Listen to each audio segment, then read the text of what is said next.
Ehihie ọma na ụmụ ọdịnala Igbo, ekene m nwoke ekene m nwaanyị. Asị m na tata bụ Chieke. Ka Chieke tata ketara anyị ndụ, ketara anyị udo, ketara anyị agamniru, ketara anyị ihe akụ na ihe enwe. Anyị siri iru anyị mma mma, azụ anyị mma mma, aka nne anyị mma mma, aka ekpe anyị mma mma. Asị m onye chụba anyị ada, ọ bịara egbu anyị gbuo onwe ya. Onye si na ya pụtara ife, ya pụtara ife. Asị m na akakaka ya mara anyị, ma jijiji ya mara anyị. Isi na ọfọ ndụ ka anyị na-agọ n'isi anyị niile n'ofu n'ofu. Anyị sikwa egbe belu ugobelu, mana nke si ibi ebe na nkụkwa anya. Ndụ anyị bọsị eke, ndụ anyị bọsị orie, ndụ anyị bọsị afọ, ndụ anyị bọsị afọ. Anyị si onye gwọrọ anyị ọgwụ ya saa n'ọnụ, ọ sacha ya nwụrụ. Si na ya pụtarịrị ife na anyị edu ude. Anyị kwuru ya ka ọ dị tata bụ Eke na Orie na Afọ na Nkwọ na Afịa na-anọ n'ụbọchị na-anọ ise. Aka m bụkwa onye nke gị, nwaada Agbarọma Ụzọ Mmiri. Abụkwa m onye mgbasa ozi ọdịnala Igbo, bụrụkwa dibịa Igbo. Anyị na-agba afa, na-agbasi afọ ike, na-alụ ọrụ mmụọ dị iche iche, na-enyere ụmụ Igbo aka ime eziokwu gbasara ọdịnala, ka na ọdịnala bụ ụzọ ndụ na ụzọ eziokwu. Ọkwa n'usoro ndị nna nna anyị ha ji wee bie ndụ, ha ji wee kpọkuo Chukwu okike abịa ma ọ ka ndị mbụ na ndị egede si wee fee Chukwu. Ọ ntọala Igbo ka ọ bụ, ma ọ bụrụ arụ onye ndị nna nna anyị ha mesịrị wee dọsara anyị. Ọnya bụ ọdịnala Igbo. That is our roots, that is our heritage and our true identity. Ọnya bụ ọdịnala Igbo. Wee na-asị ụmụ Igbo unu nachitaba azụ n'ọdịnala, maka na ọdịnala bụ ụzọ eziokwu. Ịga n'isiokwu nji maka ya wee bịa tata. Ihe njọrọ ịkọ maka ya tata bụ akini, bitter kola ka ndị oyibo kpọrọ ya. Akini na my place anyị na-akpọ ya ugigo. Nwere m ihe m na-akpọ ya na be unu. Ifuru ihe a, ihe a ga-esave gị a whole lot of stress. Akini a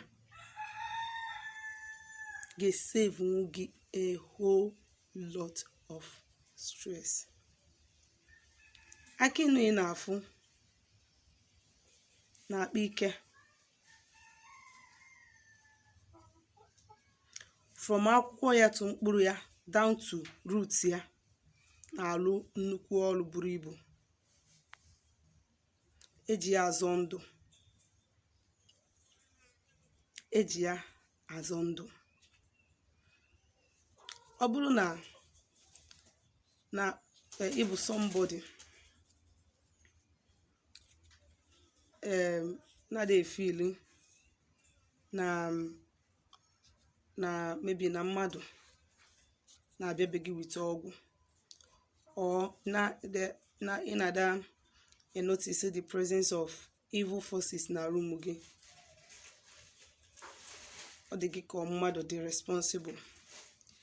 Were akini na ugigo circular the four walls of your room. Ọgwụ enwere ike ịbata ebe ahụ ọzọ. Ọ bụrụ na for anyị nwa bụ ndị na-alụ ọrụ dị iche iche, o nwere ụdị ọrụ ya bụ ije ịlụ, iji akini eji ya, especially na the area of imebi ọgwụ, imebi ihe ọbụla bụ ọgwụ, ọ na-alụ ya. That is the reason why some people na bụ ha na-eme mmemme, ha feel na o nwere ka ihe ga-esi dị, etinye akini n'akpa. So ma ewere pin akini tinye ya n'akpa, ma ọ ewere mkpụrụ aịza pin akini tinye ya n'akpa, make a declaration wee tinye ya n'akpa. Ọgwụ mbọsị nkụzi si na akini a, ọ bụrụ na inwe business shop ga-anara a function ọfụma, and ị na-efeel as a result of negative energy mmadụ sendere against you, gị were akini na ose wee gọọ ọfọ, na-aga ọfọ na shop gị, akụzichago nke ị ga-esi wee na-eme ya. Iweta akị ilu, ịma m wepụ azụ ya, weta ose 21 seed, kwuru n'etiti chop gị, kwuru face ya ọdọ, make cha positive declaration, splash ya out against the door post, tọnụkwa azụ, splash kwa. Akụzikwara m maka ndị bees na-abịa agba na their house. Akụziri m ya, ijekwuru dibịa, ihe a bụ sign of death, is a very bad sign, bad omen. Enwe dibịa ọya bụ ijekwa kpọrọ gị 300,000 400,000 ka o wee lụọ ọrụ gị. Since we have some of all these things, and by the grace of the gods, o nwere ọtụtụ n'ime anyị mmụọ na-ege ntị, you try some of these things on your own. Iweta aka ilu, don't remove the husk, iweli ya ite ose, iwee kwubi okwu, wee splash ya against the bees. They will go with their own whatever that they have brought with that bee. Ọ bụrụ na ị bụ somebody ọ na-abụ ịpụta na shop gị, anyụọlụ gị nsị na shop gị, ya this kind of person ebe ibi, ma ọ na shop gị pụta na your area, ịfụ nsị, of course ịma na itinye aka na nsị ahụ, it is either na ị yabara alụ ọ na shop gị, ihe niile ị na-eme bịalụ kpọchie.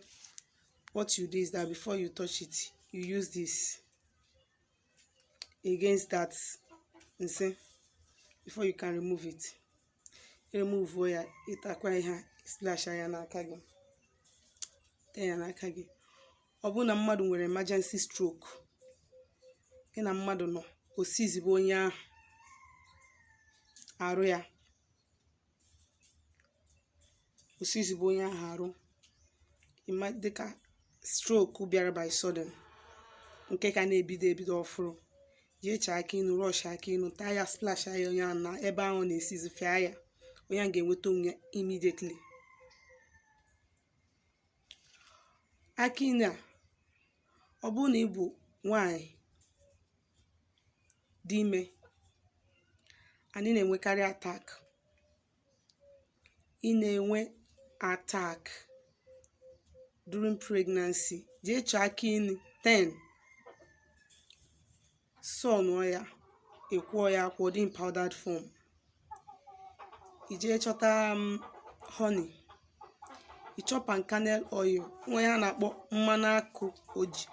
mmanụ akị ojukwu, ijee chọọ ya 1 cup, 1 milk cup, 2, iwe ya wee mixie this thing with akị na honey ahụ na mkpọ.